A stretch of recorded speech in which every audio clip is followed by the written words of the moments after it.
제가 처음부터 아들 결혼 소식을 듣고 내심 기뻐했던 건 사실이에요.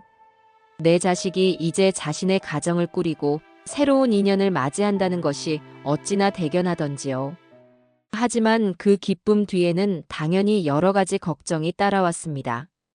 결혼 준비에 필요한 예물이나 예단, 그리고 앞으로 둘이 살 집 문제까지 생각해야 할 게 산더미 같았거든요.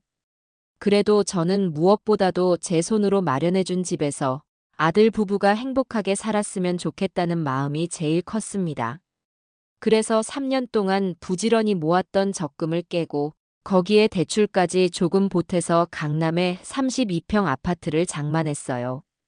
아들은 원래 전세로만 시작하려고 했기에 처음에는 이런 얘기를 꺼내자 반신반의하더군요. 엄마, 정말 가능하시겠어요? 너무 부담되실까 봐 걱정돼요. 아들은 말로는 사양했지만 사실 표정은 기쁨을 감추지 못하는 것 같았어요. 며느리도 옆에서 고개를 끄덕이며 은근히 기대하는 눈치였고요. 제가 집을 다 알아보고 계약 절차까지 완벽히 마친 후 두 아이를 불러서 직접 보여주었습니다.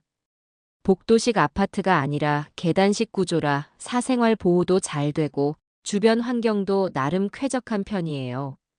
학교, 병원, 마트 같은 시설들도 가까워서 향후 아이가 생긴다면 손주들 키우기에도 괜찮겠다는 생각이 들었습니다. 처음으로 새 집 현관문을 열고 들어섰을 때 며느리는 눈에 눈물이 그렁그렁 맺힌 채로 절 보고 말했죠. 어머님, 이렇게 좋은 집을 주시다니 저 정말 평생 잊지 못할 거예요. 그 모습에 저도 마음 한구석이 울컥했어요. 결혼식 전이라 서로 예민할 수 있는 시기였지만 며느리의 그 감사 인사를 들으니 보람이 느껴지더군요. 아들도 제 손을 꼭 잡으며 말했어요. 엄마, 나중에 우리가 꼭 갚을게요. 정말 감사합니다. 이제 너희가 여기서 행복하게 잘 사는 게 나에 대한 보답이다. 사실 그때까지만 해도 다 잘 될 거라 믿어 의심치 않았죠. 결혼식은 무탈하게 끝났고 두 사람은 신혼집인 그 아파트로 바로 들어갔습니다. 신혼 초에는 제가 가끔 들를 때마다 정성스러운 밥상을 차려놓고 반겨주었어요. 며느리는 요리를 아주 잘하는 편은 아니었지만 그래도 노력하는 모습이 보였고 저를 대하는 말투도 늘 부드러웠습니다. 어머님, 이건 어떻게 해야 감칠맛이 살아나나요? 제가 된장찌개 하나를 가르쳐주면 여러 질문을 했고 그러면서 서로 웃고 대화를 나누다 보면 시간 가는 줄 몰랐지요. 그 시절을 돌이켜보면 뭔가 가족이 되었다는 실감이 들었던 순간들이 많았습니다. 어머님, 주말에 저희가 맛있는 거 해드릴게요. 꼭 오셔야 해요. 며느리가 말하면 저도 기쁘게 가서 손주가 생기면 어떨까 상상도 해보고 아들과 며느리의 밝은 표정을 보면서 흐뭇해하고 그랬어요. 인생에서 이렇게 평화롭고 행복한 시간이 또 있을까 싶을 정도로 모든 게 순조로워 보였습니다. 하지만 사람 일이라는 게 늘 그렇듯 행복은 생각보다 오래가지 않더군요. 결혼 6개월 정도가 지나고 나니 서서히 이상 징후가 느껴졌어요. 어느 날 제가 아들이 야근을 많이 해서 제대로 먹지 못할까봐 반찬을 만들어서 들렀는데요. 초인종을 누르자 며느리가 문을 열기는 했지만 얼굴이 딱딱하게 굳어 있더라고요. 어머님, 무슨 일이세요? 그 목소리부터가 예전과는 달리 차가웠습니다. 그래도 저는 웃으면서 말했지요. 아들 반찬 좀 해왔는데 혹시 식사 준비가 되었나 해서. 그랬더니 며느리는 한숨을 쉬고는 문 뒤로 비켜서며 말했습니다. 일단 들어오시죠. 제가 부엌으로 들어가 보니 싱크대 위에는 여태껏 치우지 않은 듯한 그릇들이 수북이 쌓여 있었어요. 신혼 초에는 늘 깔끔하게 정리해 두던 모습이었는데 뭔가 상황이 달라졌다는 걸 직감했죠. 그러다 며느리가 의미심장한 표정으로 식탁에 앉더니 조용히 말했어요. 어머님, 저희가 알아서 살 수 있어요. 자꾸 이렇게 찾아오셔서 신경 써주시는 건 감사하지만 이제 저희도 부부 생활이 있잖아요. 너무 자주 오시면 저희도 좀 곤란해집니다. 그 말을 듣는데 순간 마음 한구석이 쿵 내려앉는 기분이었어요. 한두 번도 아니고 5번, 10번을 오는 것도 아닌데 말이에요. 저는 겨우 한 달에 서너 번 정도 가서 필요한 거 챙겨주고 밑반찬 정도만 놓고 오고 있었거든요. 하지만 그날은 더 묻거나 따지지 않고 그냥 물러났습니다. 그래, 알았어. 너무 잦은 방문이 불편하다면 조심할게. 그 일이 있은 뒤로부터 며느리의 태도는 점점 더 차갑게 변했습니다. 제가 전화를 해도 잘 받지 않고 받더라도 어머님, 지금 바빠서요. 다음에 전화 드릴게요. 라고 급하게 끊기 일쑤였어요.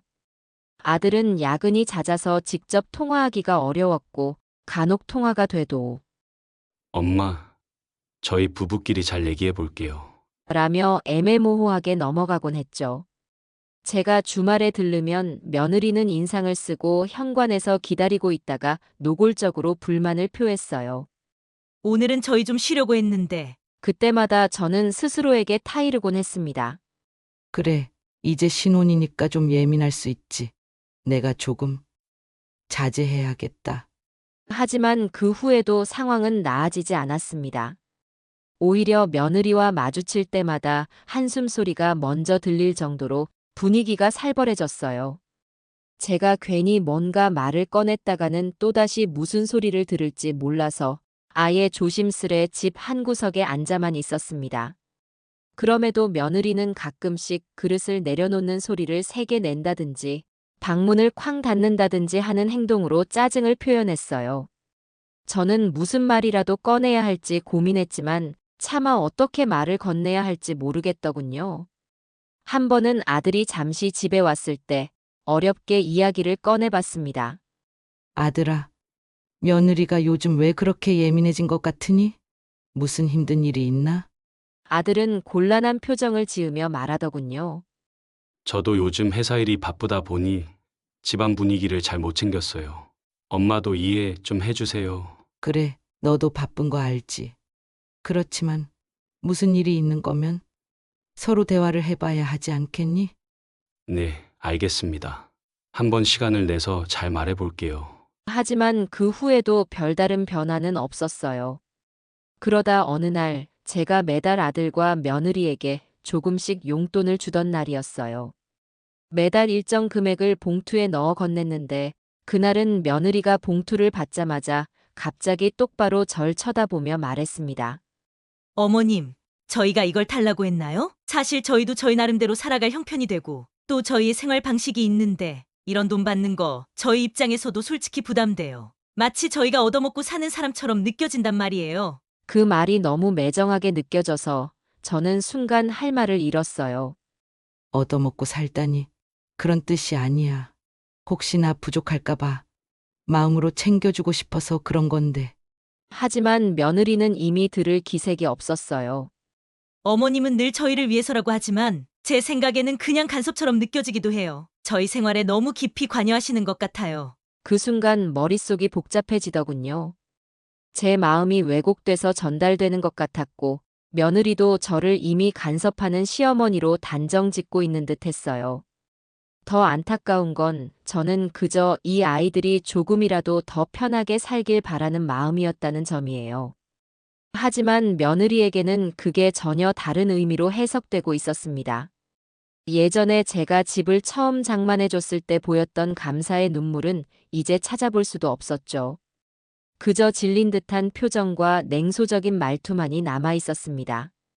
그래도 이대로 갈등을 키워서는 안 되겠다. 시간이 지나면 달라지겠지라는 작은 희망을 품고 한동안은 조용히 지켜보자고 마음먹었습니다. 그러나 그런 희망도 오래가지 않았습니다. 며느리의 태도는 하루가 다르게 심해졌어요. 아들이 야근이 많아서 제대로 휴식을 취하지 못하니 제가 손주들을 돌봐주겠다고 제안한 적이 있었어요. 아들, 너가 이렇게 바쁜데 손주들은 누가 돌보니? 내가 좀 도와줄까 하는데. 그때 며느리가 옆에서 바로 말을 끊었어요. 어머님, 그건 저희 가정 문제니까 신경 안 쓰셔도 돼요. 괜히 아이들 혼란 줄 수 있으니 어머님이 오시는 건 조금 부담돼요. 처음엔 정말 황당했습니다. 그저 아이들이 편안하게 지낼 수 있도록 나서려 했던 제 의도가 며느리에게는 또다시 불필요한 간섭으로 보였던 겁니다. 저는 마음속으로 내가 왜 이렇게까지 억울해야 하나 싶었지만 그래도 표정은 안 드러내려고 했어요. 그 후로도 며느리는 손주들 앞에서마저 저를 매섭게 대했습니다. 보통 어른들이 볼 때 아이들은 천사 같고 또 사랑스럽잖아요. 하지만 며느리는 제가 손주들에게 조금만 가까이 가도 대놓고 말하곤 했어요.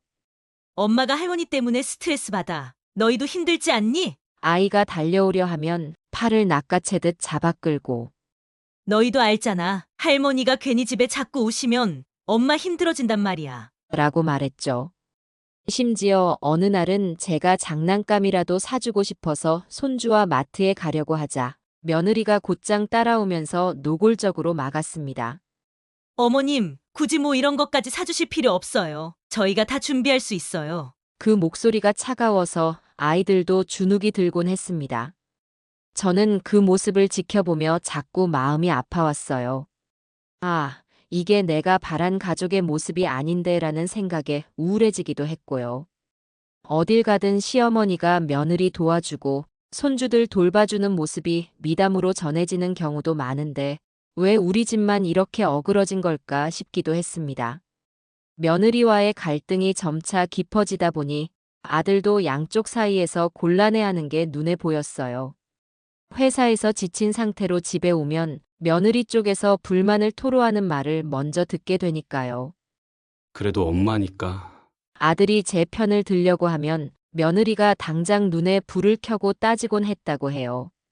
우리 엄마 아빠가 아닌 이상 왜 이렇게까지 자주 오시는 건지 이해가 안 돼요. 집을 사주셨다고 해서 평생 우리 부부 일에 간섭하실 권리가 생기는 건 아니잖아요? 그런 말을 들으면 아들도 할 말이 막막해지고 결국 아무것도 해결되지 않은 채 하루하루가 흘러갔죠.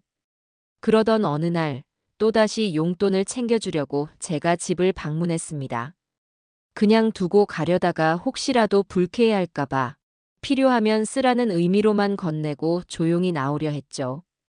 그런데 웬걸 이번에는 며느리가 아예 폭발해버리더군요.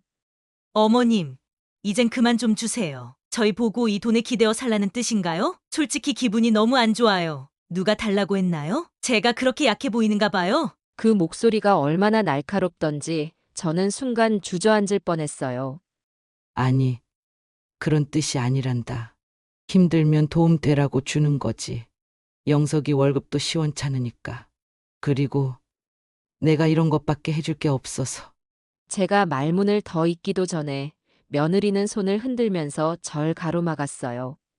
됐어요. 저희 알아서 살 테니까 신경 꺼주세요. 매번 이렇게 봉투 주시는 게 저희 입장에서는 부담이 돼요. 그 자리에서 더 대화를 이어가는 건 불가능해 보였어요. 저는 결국 봉투를 가져온 채로 문 밖으로 나올 수밖에 없었습니다. 그날 집에 돌아와서야 제 마음속 불안과 서운함이 폭발하듯 쏟아졌어요. 도대체 내가 뭘 그렇게 잘못했길래 이런 대접을 받아야 하지? 집까지 마련해줬으면 최소한의 고마움이라도 있어야 하는 게 아닌가? 이게 다 내 잘못인가? 내가 너무 지나치게 챙기려 한 걸까? 이런 생각들이 머릿속을 떠나지 않더군요. 하지만 생각해보면 시작은 분명 서로가 고맙고 감사해하던 사이였어요. 결혼식 직후부터 조금씩 서운함과 오해가 쌓이기 시작해 지금처럼 심각해진 것이겠죠. 혹시 며느리 나름의 사정이 있는 것은 아닐까? 혹은 제가 모르는 어떤 상황이 있어서 일까 하는 궁금증도 생겼어요. 아들이 중간에서 좀 더 적극적으로 조율해주면 좋을 텐데 워낙 바쁘니 실질적으로 할 수 있는 게 별로 없어 보였어요. 결국 저 혼자서 이런 갈등을 풀 수도 없고 그렇다고 마냥 참고 있기에도 속이 상하고 참 답답했습니다. 시간이 흐르면서 며느리의 태도는 더 이상 숨길 수 없을 정도로 노골적이 되어갔습니다. 심지어 아들에게 그랬다더군요. 어머님이 자꾸 용돈을 주려고 하는 건 마치 우리가 제대로 돈 못 버는 사람들이라고 생각하는 것 같아. 이런 식이면 우리 결혼 생활이 길게 갈 수 있을지 모르겠어. 아들이 저에게 이 이야기를 전했을 때 제가 얼마나 충격을 받았는지 모릅니다. 제 호의가 결국 이들 부부 사이에서도 갈등의 불씨가 되어가고 있다는 사실이 너무나 괴로웠어요. 그러던 중 하루는 손주들이 있는 자리에 저도 우연히 함께 있었어요. 며느리가 갑자기 아이들을 불러 세우더니 이렇게 말하더군요. 너희도 이제 알아야 해. 할머니가 자꾸 우리 집에 오시는 바람에 엄마가 얼마나 힘든지. 할머니가 우리 가족 일에 자꾸 간섭하셔서 엄마가 스트레스가 많아. 그러니까 너희도 할머니한테 좀 거리를 두는 게 좋겠어. 그 말에 아이들이 눈동자를 이리저리 굴리며 당황한 기색이 역력했죠. 저는 한편으로 아이들에게 그런 이야기를 노골적으로 하는 며느리가 이해가 되지 않았습니다. 어른들끼리의 문제를 아이들에게까지 전가시키는 건 옳지 않다고 생각했거든요. 하지만 며느리는 전혀 거리낌이 없어 보였어요. 마치 저를 집에 찾아오지 말아야 할 사람인 양 몰아세우고 아이들에게도 그렇게 주입시키는 것 같았습니다. 아이들도 어린 나름대로 혼란스러울 텐데 그걸 보니 마음이 무너졌어요. 그 사건 이후 저는 아예 발걸음을 끊으려 했습니다. 내가 안 가면 차라리 아이들과 며느리가 편해지려나? 그래야 아들도 정신적으로 편해질 테고. 그렇게 생각했지만 막상 선뜻 결심이 서질 않았습니다. 아들을 자주 못 보는 것도 서운했고 손주들 얼굴도 그리웠거든요. 그러나 며느리는 전혀 그런 제 마음을 알 리가 없었고 알 생각도 없어 보였어요. 그저 제가 조금이라도 가까이 다가가려 하면 그냥 저희가 알아서 할게요. 이제 어머님께서 나서지 않으셔도 됩니다. 이런 말을 서슴지 않고 내뱉었죠. 결국 저는 이렇게까지 냉정하게 구는 게 과연 옳은가 하는 의심이 생겼어요. 처음부터 저를 싫어했던 건 아닌 것 같은데 어느 순간부터 그렇게 변해버린 이유가 궁금했고 또 답답했습니다. 어디서부터 잘못된 걸까? 하는 고민만 계속 깊어질 뿐이었어요. 그렇게 갈등의 골은 점점 깊어졌고 며느리와의 대화는 시도조차 하기 어려운 상황에 이르렀습니다. 혹시 제 태도나 말투가 문제였나 싶어 생각나는 대로 바꿔보려 해도 돌아오는 건 냉소와 비난이었어요. 어머님이 그렇게 생각하시면 저희는 어쩔 수 없죠. 저희 부부한테 필요한 건 어머님의 응원이지 이런 간섭이 아닙니다. 가슴을 후벼 파듯 날카롭게 꽂히는 말들이 계속 이어지니 저도 점차 지쳐갔습니다. 가장 슬펐던 건 손주들마저 이제는 절 보면 뭔가 눈치를 보는 모습이 역력하다는 점이었어요. 원래는 저를 보면 반가워서 달려와 안기곤 했는데 이젠 그러려다가도 엄마 눈치를 먼저 보는 것 같았지요. 그리고 곧바로 거리를 두는 말이 나오더군요. 할머니, 오늘 바쁘신 거 아니에요? 그게 어린 마음에서 나오는 진심인지 아니면 엄마의 분위기에 휩쓸려서 하는 말인지 모르겠지만 저로선 너무나 서운했습니다. 하지만 그렇다고 해서 이대로 모든 걸 포기할 수도 없는 노릇이었습니다. 아들을 위해 그리고 손주들을 위해서라도 적어도 나쁜 시어머니로만 남고 싶지는 않았거든요. 그래서 여러 번 며느리에게 전화를 걸거나 문자를 보내 대화를 시도해 보려 했지만 돌아오는 답은 늘 똑같았어요. 어머님, 제발 저희 일은 저희가 알아서 할게요. 방해하지 말아주세요. 그럴 때마다 저는 자꾸 자책하게 되었습니다. 정말 내가 뭔가 크게 잘못했나? 아니면 며느리 마음을 몰라준 걸까? 한편으론 분노도 치밀어 올랐어요. 그래도 이렇게까지 무시당할 만큼 내가 나쁜 사람은 아닌데 그동안 해준 게 얼만데 왜 감사하기보다 불만만 커져가는 걸까? 제 안에서 두 감정이 끊임없이 부딪혔습니다. 그런데도 저는 가능하다면 대화를 통해 해결하고 싶었어요. 아들을 중간에 끼워서 얘기하려 해도 아들은 늘 바쁘다고 하고 며느리는 아예 들으려 하지 않으니 아무런 진전이 없었죠. 주변 사람들에게 굳이 말하기도 부끄러웠습니다. 시어머니가 그렇게 많이 도와주셨는데 며느리가 왜 저러지? 라는 핀잔을 들을까봐 겁나기도 했거든요. 결국 속으로만 끙끙 앓으면서 시간이 흘러버렸습니다. 그리고 마침내 매달 용돈을 주려던 어느 날 며느리가 저에게 폭언에 가까운 말을 내뱉음으로써 상황이 최악으로 치닫게 되었죠. 그날 저는 봉투를 건네며 말했어요. 이런저런 일로 돈이 부족할 수도 있으니 혹시 필요하면 써라. 며느리는 정말 참아왔던 걸 터뜨리듯 목소리를 높였어요. 어머님, 이제 그만하세요. 저희는 어머님한테 돈 바라고 결혼한 것도 아니고 이런 거 받으면 제가 무슨 기분일 것 같으세요? 저희가 정말 한심해 보이죠? 그 순간 제 가슴이 철렁 내려앉았어요. 아니, 그런 게 아니라 너가 혹시나 더 필요할까봐. 그리고 아들 힘들까봐 그냥 한 번 더 챙겨주고 싶었던 거야. 하지만 며느리는 분이 풀리지 않은 표정으로 계속 말했어요. 결국 저희가 처지가 어려워 보이니까 이러시는 거잖아요. 그런 시선 자체가 저희를 무시하는 거라고요. 저희 부부는 어머님께 전혀 기대고 싶지 않아요. 제 말은 들으려 하지 않고 이미 화가 솟구친 목소리로 일방적으로 쏟아내는 느낌이었지요. 저는 눈물까지 맺힐 것 같았지만 꾹 참으면서 그 자리를 떠나야 했습니다. 그날 집에 돌아오는 길이 유난히 길고도 외롭게 느껴졌어요. 창밖으로 보이는 도시의 불빛이 하나도 따뜻하게 보이지 않았습니다. 마음속에는 울분과 슬픔, 그리고 자책이 뒤섞여 소용돌이 쳤어요. 내가 너무 나섰나? 아니면 며느리가 너무 예민한 건가? 아니, 이미 이 관계는 회복될 수 없을 정도로 망가진 걸까? 온갖 생각이 머릿속을 헤집고 다녔습니다. 하지만 그 순간에도 저는 아직 아들과 손주들이 불쌍하다는 마음이 앞섰어요. 어쩌면 며느리도 무슨 이유가 있겠지. 당장 내 앞에서 이렇게까지 화를 낸다는 건 나도 모르는 며느리만의 사정이 있을 거야. 하지만 그렇다고 해도 이렇게 나를 몰아세우는 게 옳은 건가? 그렇게 혼란에 빠진 채 며칠간 제대로 잠을 이루지 못했어요. 이후로 저는 한동안 며느리를 마주칠 엄두조차 나지 않았습니다. 그저 멀리서 아들이 괜찮은지, 아이들은 잘 지내는지 궁금해할 뿐이었죠.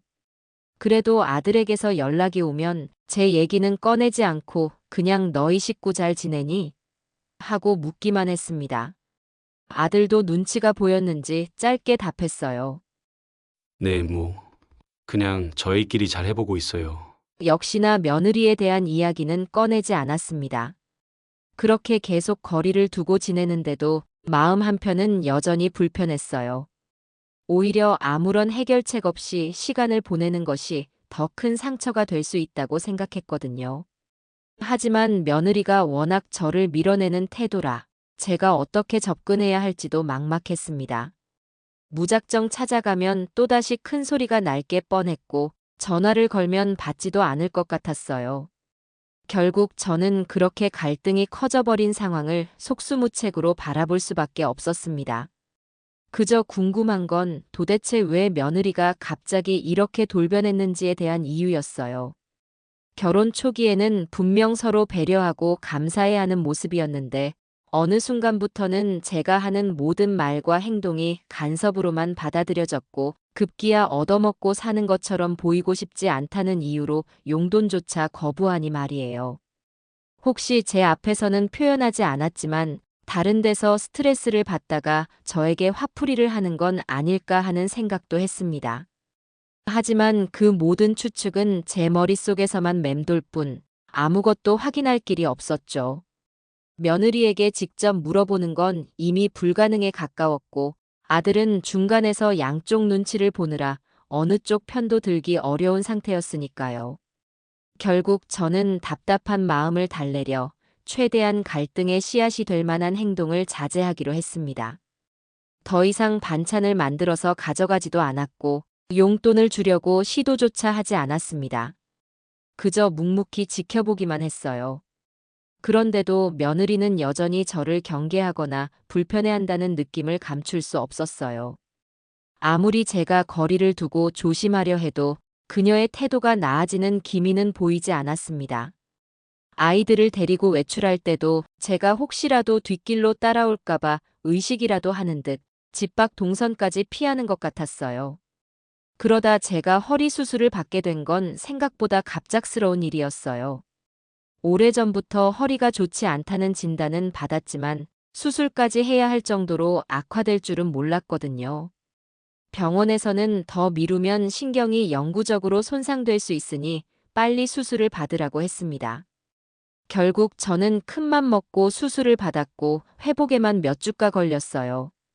생각보다 몸이 무거워서 일상생활로 복귀하는데 시간이 꽤 걸렸고요.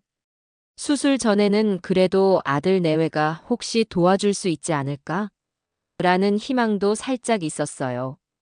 하지만 이미 며느리와의 사이는 한껏 냉랭해진 상태였잖아요. 그래도 마음 한구석에서는 혹시 제가 힘들어 보이면 며느리도 조금이라도 예전처럼 도와주지 않을까 기대했던 겁니다. 그러나 현실은 역시 달랐습니다. 수술을 받느라 입원해 있는 동안에도 아들은 두어 번 정도 들렀을 뿐 며느리는 아예 코빼기도 보이지 않았어요. 엄마, 집사람은 병문안을 못 왔어요. 그래도 속으로는 걱정 많이 하는데 말은 잘 못하네요. 아들이 이런 식으로 말을 얼버무리곤 했는데 저는 그저 고개만 끄덕였죠. 며느리가 진짜 걱정을 했는지 안 했는지 알 길이 없었지만 굳이 따지고 싶지 않았어요. 그저 하루빨리 회복해서 일상으로 돌아가야겠다는 생각만 할 뿐이었습니다.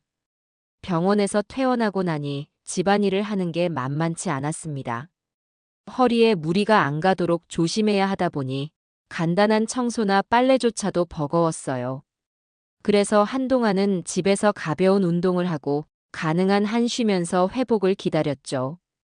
그러다 문득 아들 내외의 살림이 걱정되기 시작했습니다.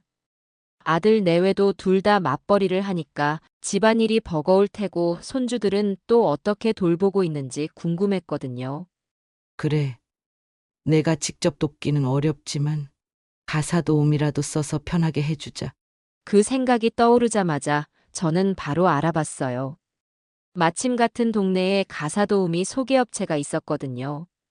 허리도 아픈데 직접 방문하기 어려우니 전화로 상담을 받고 계약을 진행했습니다. 그런데 이 사실을 아들에게 이야기했더니 아들이 꽤 난처해하는 목소리로 말하더군요. 엄마, 집사람이 어떻게 받아들일지 모르겠어요.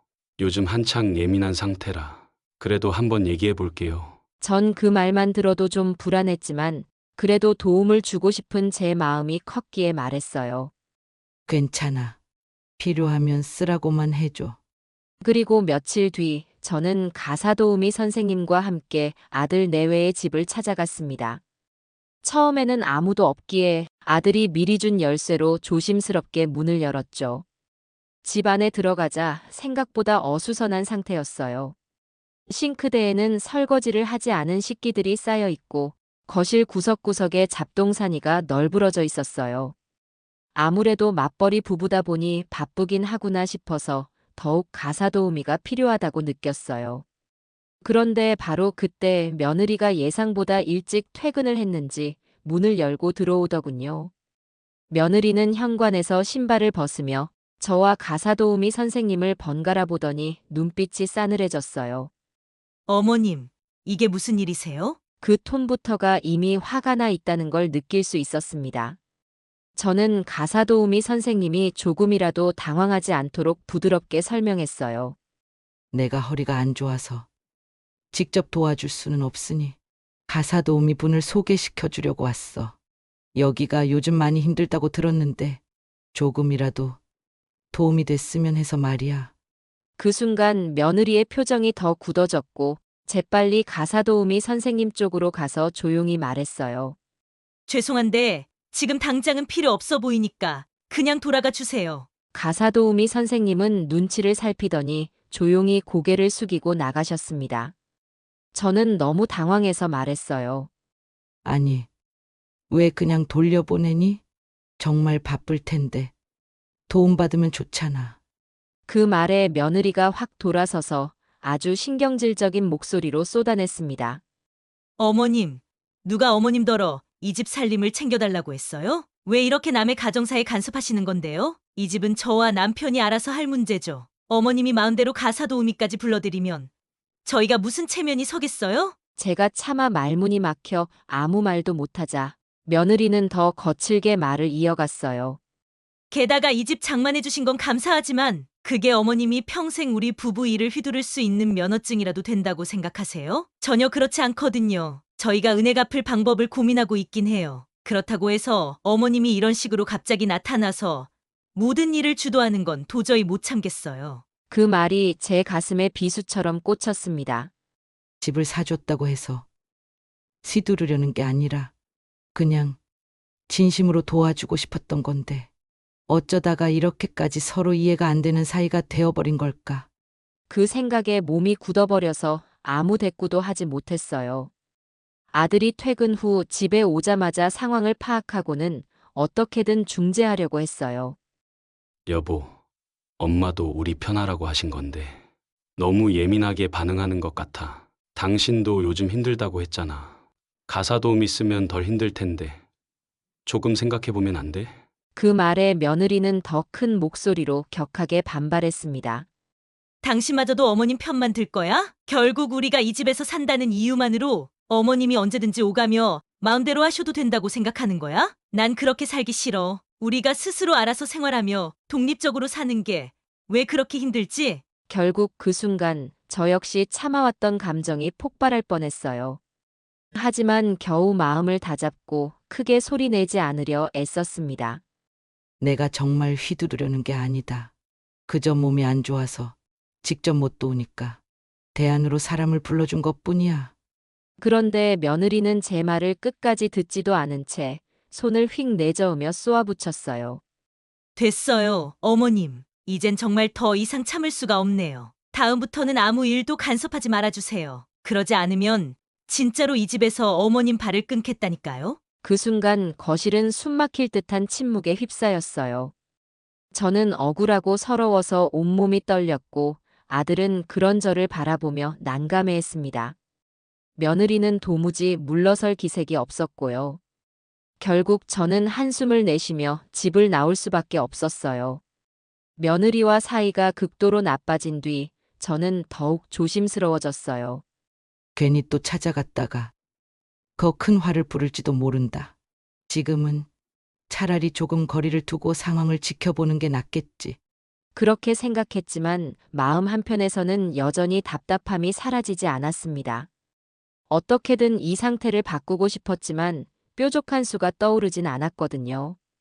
그러다 어느 날 동네에서 아는 부동산 중개사 친구와 우연히 마주쳤습니다. 그 친구는 오랫동안 강남 일대에서 부동산 일을 해온 사람이어서 지역 정보에 밝았죠. 저를 보자마자 인사를 건네며 가볍게 농담도 했어요. 요즘 잘 지내세요? 근데 얼마 전에 며느리 분이 저희 사무실에 왔었는데요. 혹시 이사 계획이라도 있으신가요? 그 말에 저는 순간 당황했어요. 며느리가 부동산에 갔다고? 혹시 집을 매매하거나 전세를 알아보러 간 걸까? 그 집은 제가 사서 아들 내외에게 주거 용도로 제공한 것이지 아직 완전히 증여를 마친 단계는 아니었거든요. 궁금한 마음에 조심스레 물었습니다. 그래? 내 며느리가 무슨 일로 거길 갔는데? 친구는 좀 망설이다가 작게 한숨을 쉬고는 말했어요. 며느리님이 아파트를 팔고 다른 지역으로 더 큰 평수나 좀 더 비싼 아파트를 알아보고 싶다고 하시더라고요. 그래서 제가 시어머니나 남편분은 어떻게 생각하시냐고 물어보니까 시어머니는 몰라도 된다고 했어요. 그래서 혹시나 해서 오늘 뵙게 되면 말씀 좀 드리려고 했죠. 그 말을 듣는 순간 정말 머리가 아찔해졌습니다. 아니, 며느리가 집을 자기 마음대로 팔려고 하고 있었단 말인가? 심지어 나한테 이런 방구 상의도 없이? 이건 더 이상 단순한 갈등 문제가 아니었습니다.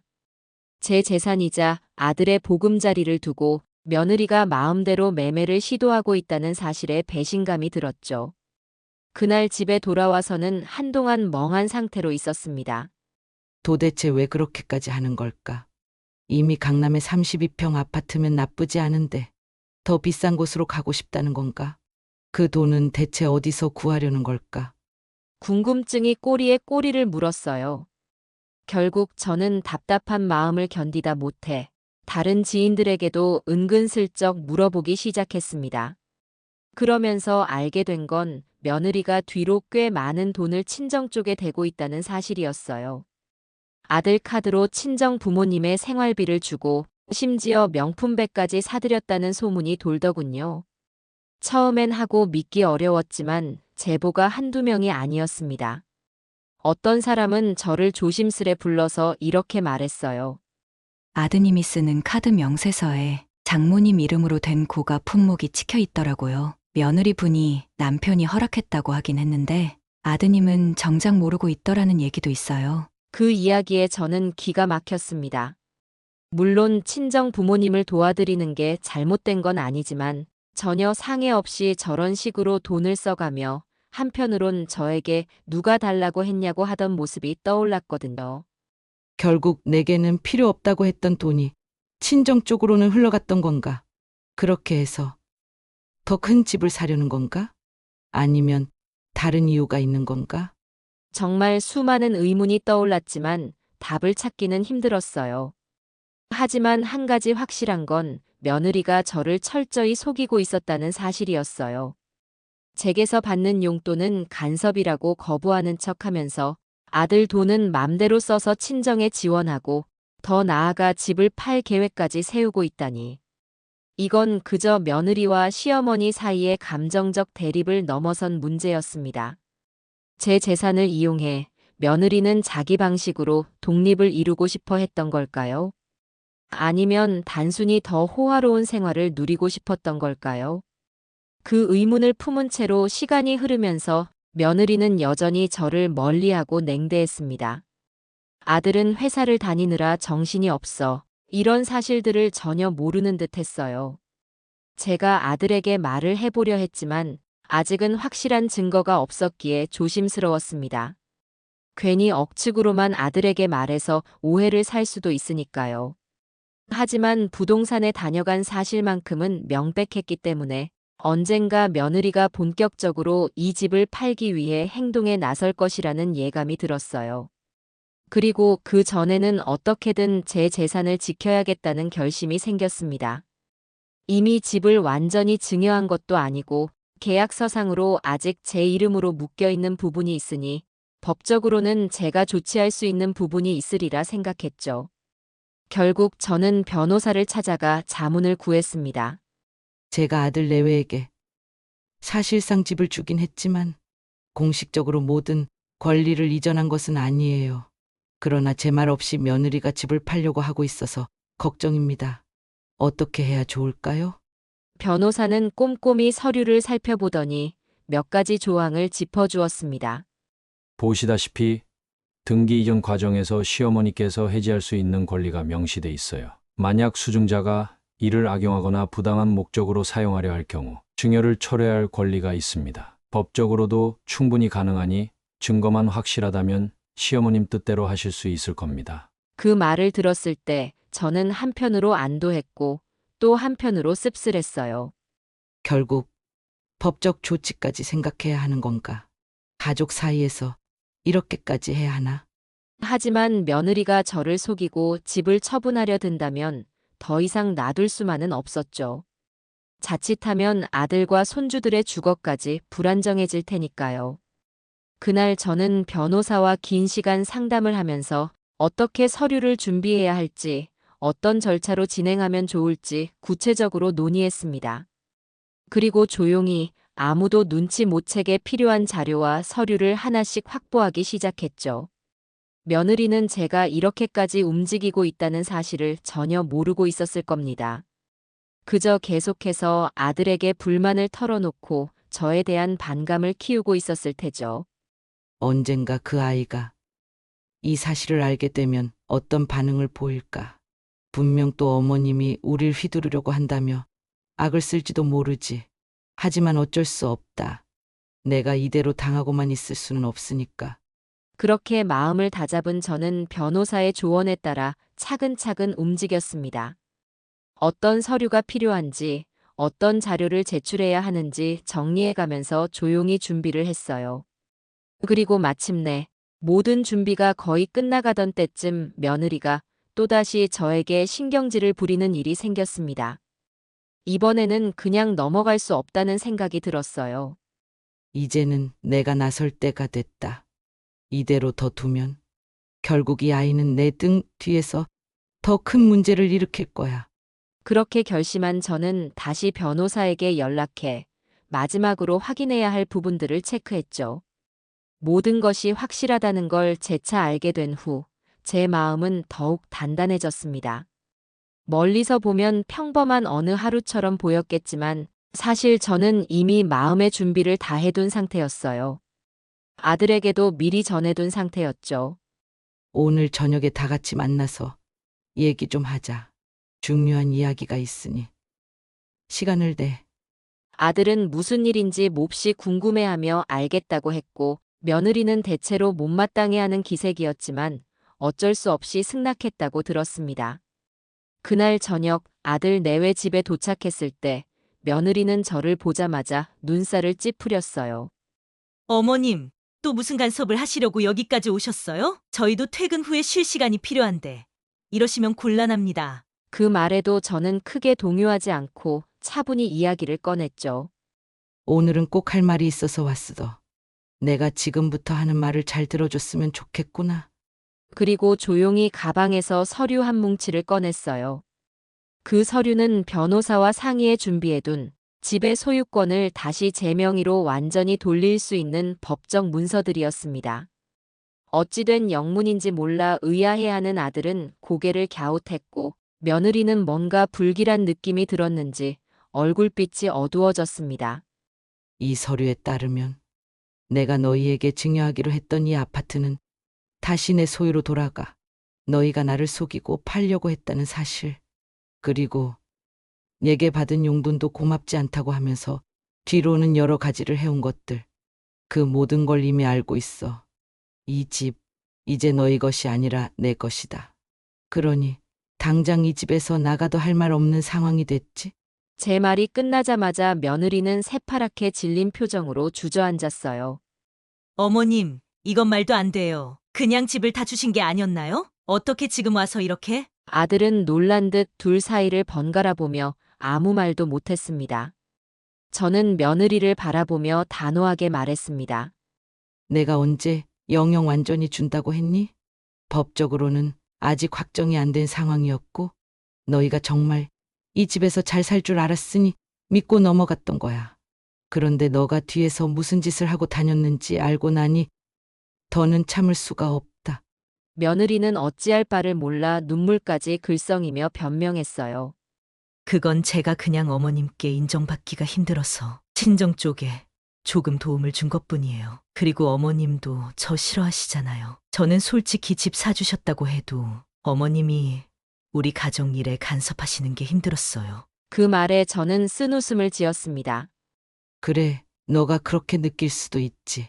그런데 그렇다고 해서 몰래 부동산 돌아다니며 이 집을 팔아넘기려 한 건 변명이 안 돼. 내가 정말 너희를 휘두르려고 했으면 애초에 이런 상황까지 오지도 않았어. 나는 끝까지 가족이니까 참고 넘겼을 뿐이야. 그런데 너가 뒤통수를 쳤지. 아들은 그제야 정신이 든 듯 며느리에게 물었어요. 지금 엄마 말이 사실이야? 당신 정말 이 집을 팔려고 했던 거야? 며느리는 말끝을 흐리며 제대로 대답하지 못했습니다.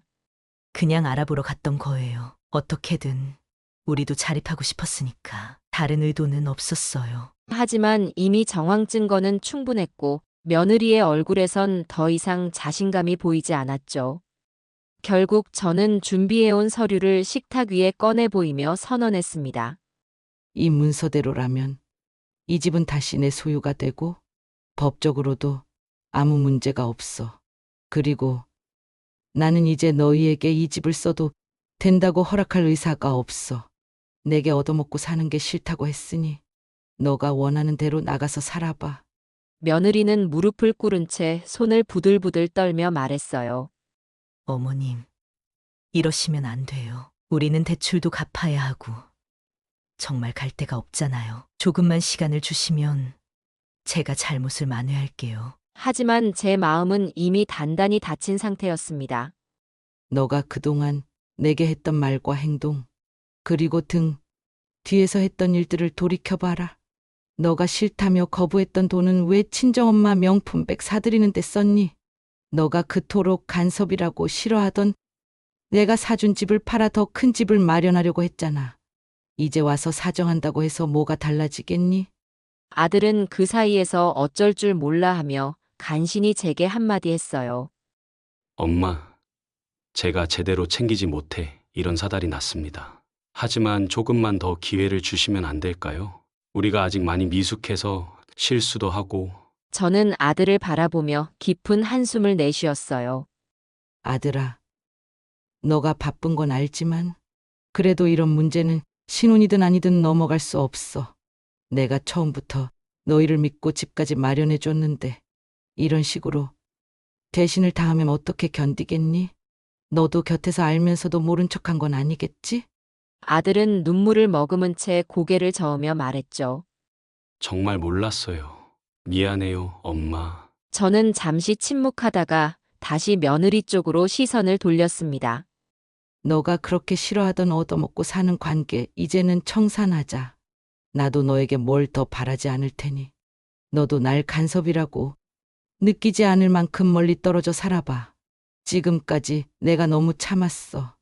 그리고 너가 한 행동에 대해서는 책임을 져야 해. 이렇게 선언하고 나자 며느리는 바닥에 주저앉은 채 아무 말도 못했어요. 아들은 머리를 감싸 쥔 채 고통스러운 표정을 짓고 있었죠. 온 집안이 숨이 막힐 듯한 정적에 휩싸였고 그 누구도 이 상황을 수습하기가 어려웠습니다. 하지만 저는 이미 단호한 결정을 내린 상태였기 때문에 누구의 눈치도 보지 않기로 했어요. 이제부터 너가 원하는 대로 하면 돼. 내 집에 얽매여 있다고 느꼈으니 마침 잘 됐지. 다른 데 가서 너희 힘으로 자리 잡아보렴.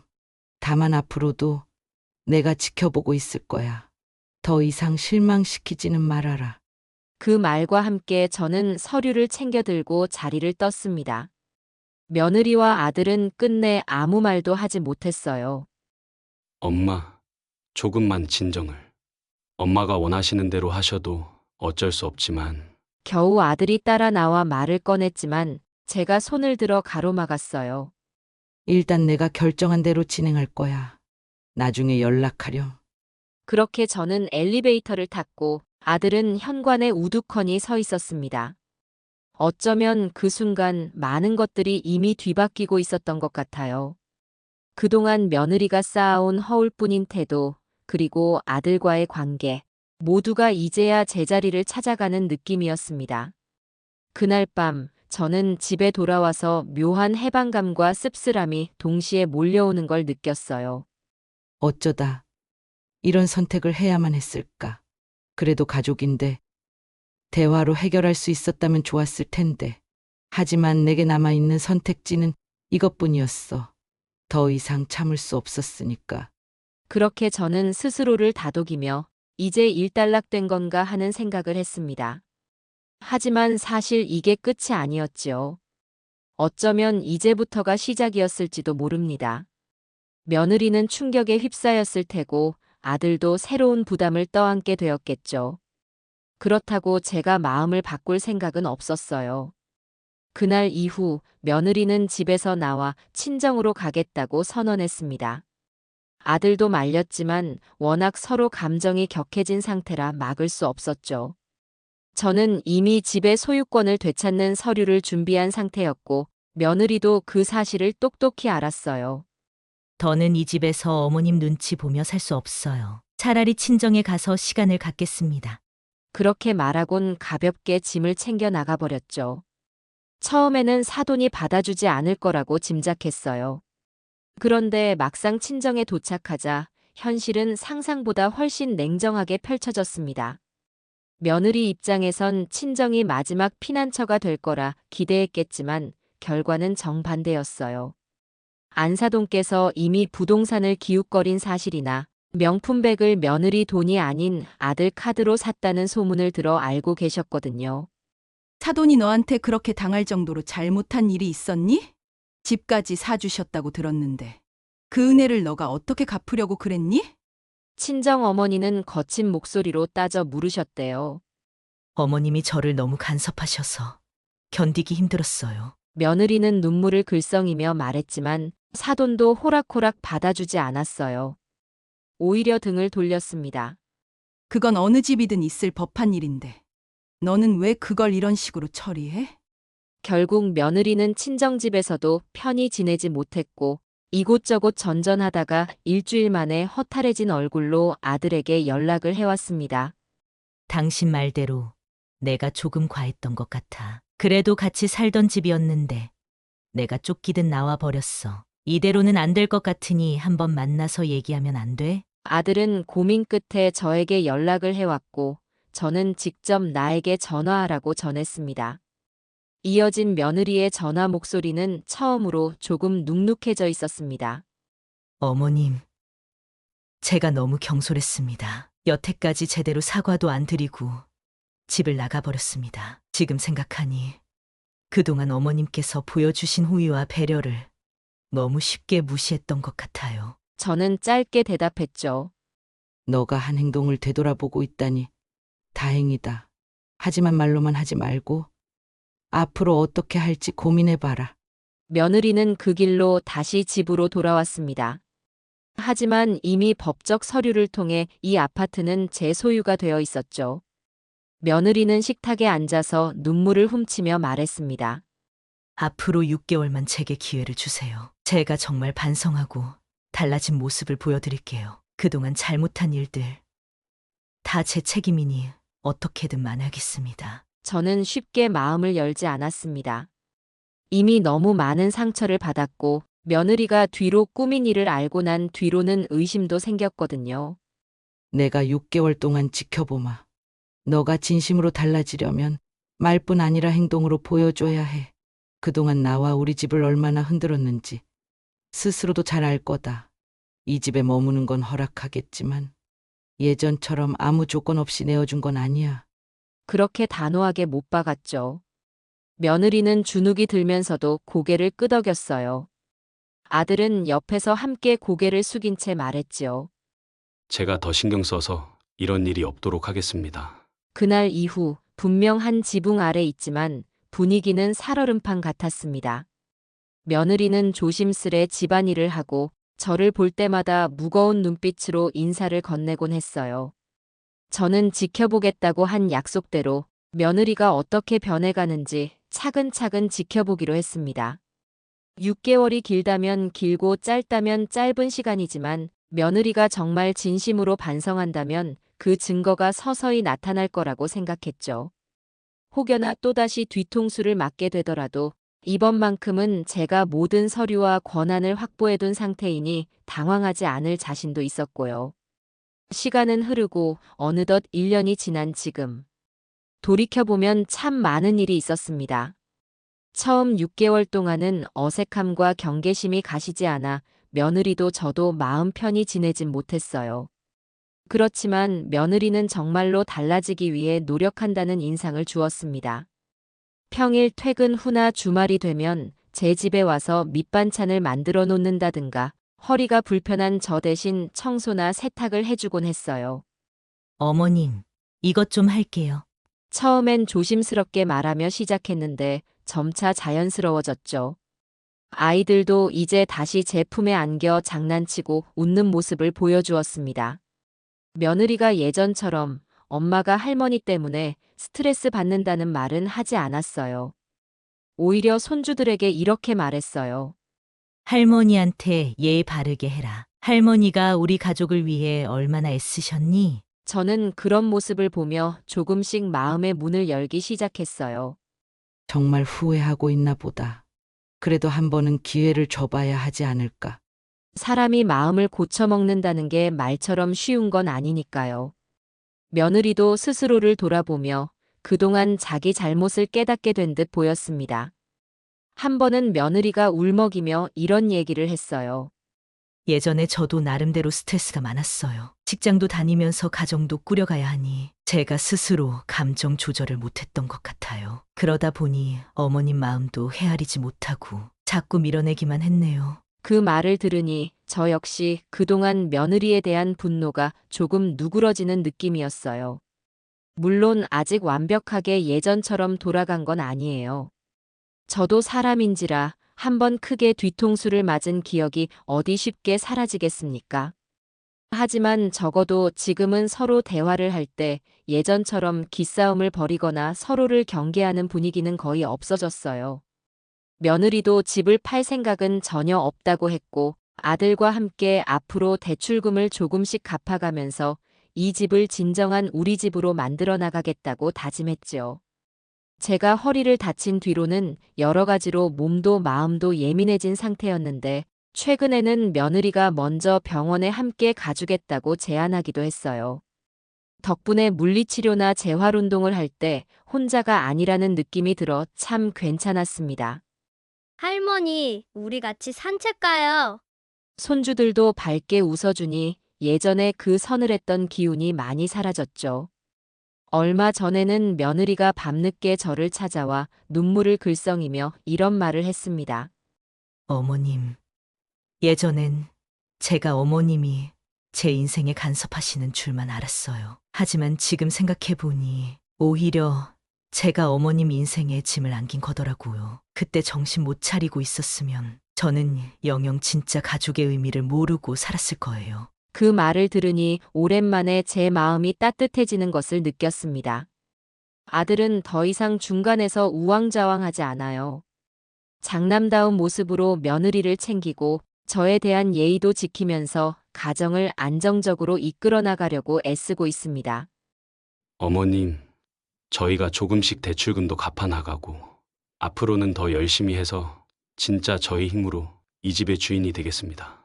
그때까지는 어머님도 마음 편히 지켜봐 주세요. 아들의 이 말을 들으니 시간이 좀 더 걸리더라도 서로 믿고 걸어갈 수 있겠다는 확신이 들었습니다. 사람이라는 게 가끔은 이렇게 충돌을 겪고서야 비로소 상대방의 진심을 깨닫게 되는지도 모르겠어요. 저 역시 며느리를 무조건 내 방식대로만 대해왔던 건 아니었는지 돌아보게 됐고, 며느리도 저를 단순히 간섭하는 시어머니가 아니라 함께 의지하고 배워갈 수 있는 가족이라고 여기게 된 것 같아요. 지금은 일주일에 한 번씩 온 가족이 모여 식사하고 대화를 나누는 시간이 생겼어요. 며느리가 요리를 하면 저는 그 곁에서 조언을 해주곤 하죠. 이제 간을 조금 더 넣어도 되겠네. 손주들은 거실에서 뛰놀다가도 할머니가 해주신 반찬이 최고예요. 라고 외치며 밥상으로 달려옵니다. 예전엔 상상도 하기 힘들었던 풍경이지만 이제는 정말 편안하고 익숙한 모습이 됐어요. 언젠가 며느리가 그러더군요. 처음 집을 보여주셨을 때 눈물 흘리며 어머님께 감사했던 마음이 요즘 다시 살아나는 것 같아요. 그 말이 어쩐지 기분 좋게 들리면서도 한편으로는 세월이 참 무섭게 흘렀구나 싶기도 했어요. 그동안 겪은 풍파가 결코 작지 않았으니 말입니다. 하지만 결국 가족이라는 이름 아래에서 우리가 조금씩 한 걸음씩 가까워져가는 모습을 보니 이런 시간이 있어서 더 단단해진 게 아닐까 하는 생각도 듭니다. 화해와 변화는 어쩌면 한순간에 이루어지는 것이 아니라 이렇게 서서히 스며드는 것일 테니까요. 이제 저는 며느리와의 갈등이 아닌 가족의 의미를 다시금 떠올리게 됩니다. 누군가에게는 당연하고 평범한 일이지만 우리에게는 많은 시행착오 끝에 얻은 소중한 순간들이니까요. 앞으로 어떤 일들이 생길지야 알 수 없지만 적어도 지금 이 순간만큼은 서로 진심으로 믿어주고 의지할 수 있는 관계가 되어가고 있습니다. 정말로 사람은 가끔 혼이 나야 정신을 차리는 것 같기도 하네요. 저 역시 며느리와 갈등을 겪으며 제 자신의 태도를 돌아봤고 며느리도 저와 부딪히며 자신이 얼마나 부족했는지를 깨달았으니 말이에요. 결국 이 모든 과정을 통해 우리는 진짜 가족으로 거듭나고 있습니다. 예전에는 늘 모난 가구로만 다가왔던 존재가 지금은 가장 소중한 식구가 되어 제 곁에서 웃고 떠들어주는 모습을 보니 인생이란 참 예측 불가능하고 그래서 더 흥미로운 게 아닐까 싶어요. 오늘도 며느리는 식탁에 반찬을 차려두고 손주들과 함께 저를 기다립니다. 어쩌면 이 일상의 소박한 행복이 우리 가족에게 주어진 새로운 출발점이 아닐까요?